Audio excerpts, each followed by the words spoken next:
Okay. I just spent like 40 minutes doing Genki vocab, so I am like dakarad out. But chapter 4 vocab is getting somewhere, so that's nice. Okay, we're gonna do a little reading. It'll help if I take the post-it off of the words I need to read. Maybe. Okay. 綾子は急いで電車を降りて大きな声でその人に話しか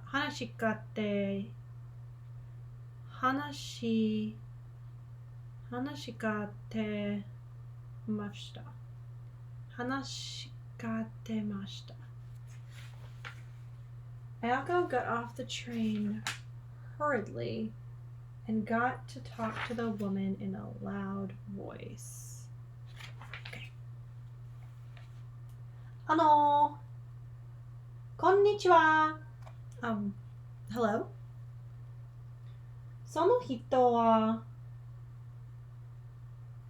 返事を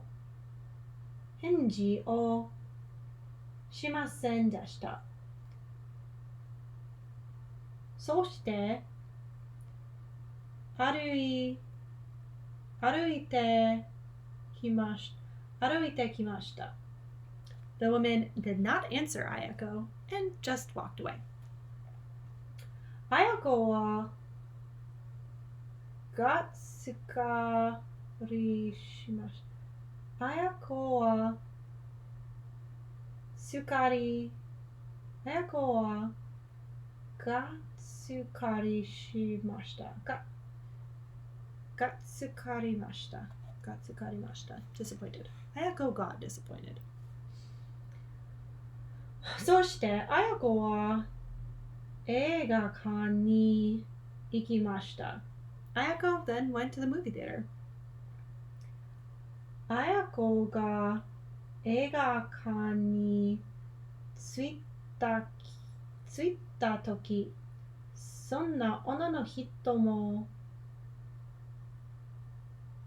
映画館に行きました。When she arrived at the theater, the movie theater specifically, the woman was also there.